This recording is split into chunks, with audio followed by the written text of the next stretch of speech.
नमस्कार, देवभूमि चैनल में आपका स्वागत है। आज के इस वीडियो में हम वैशाख महात्म्य का तीसरा अध्याय सुनेंगे। अभी तक मैंने आपको प्रथम और द्वितीय अध्याय सुनाए हैं। आज मैं आपको तृतीय अध्याय सुनाने जा रही हूँ। आपको याद दिलाना चाहूँगी कि 14 अप्रैल से मेरे चैनल देवभूमि पर शिव महापुराण का लाइव टेलीकास्ट शुरू हो रहा है, तो उसे जरूर सुने।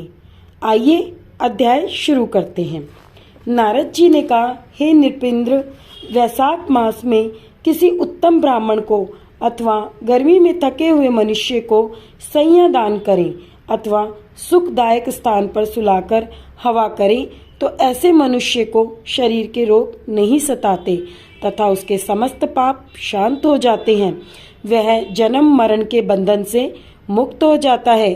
उसके कुल में कई पीढ़ी तक कोई पापी नहीं होता।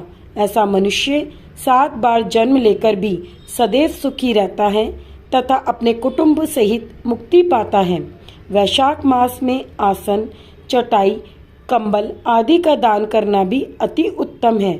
उस पर बैठने और सोने वाला सुख प्राप्त करता है, तो उस पुण्य के फल से दान करने वाला भी अकाल मृत्यु से छूटकर दीर्घजीवी होता तथा मुक्ति पाता है। जो मनुष्य गर्मी के कारण दुखी ब्राह्मण को पतले वस्त्र दान करता है, वह चिरजीवी होता है। कपूर शरीर की गर्मी शांत करने वाला है तथा उसका दान करने से भी परम गति प्राप्त होती है। जो मनुष्य ब्राह्मण को फूल और कुमकुम का दान करते हैं, वे समस्त पृथ्वी के राजा बनते हैं।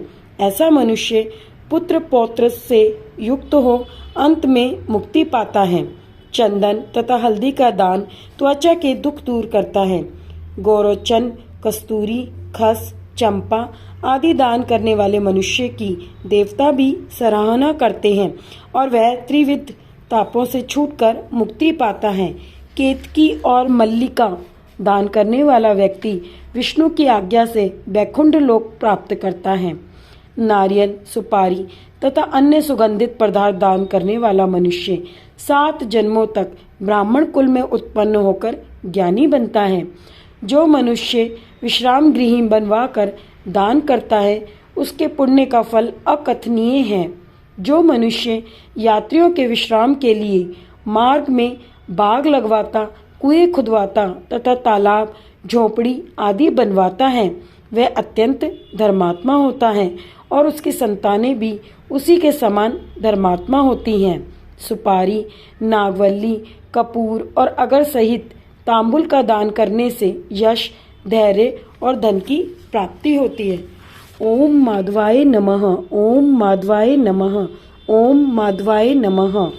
जो व्यक्ति शीतल पदार्थों जैसे नींबू का रस, मट्ठा तथा दही की लस्सी आदि ब्राह्मणों को दान करता है, वह धनी और विद्वान होता है। चावल का दान करने से लंबी आयु मिलती है। शुद्ध गाय का घी दान करने से अश्वमेध यज्ञ का फल मिलता है। मेष संक्रांति में ककड़ी और गुड़ का दान करने से पापों का नाश होता है। सूर्य की तपन को शांत करने के लिए ईख का दान करने से अनंत पुण्य होता है।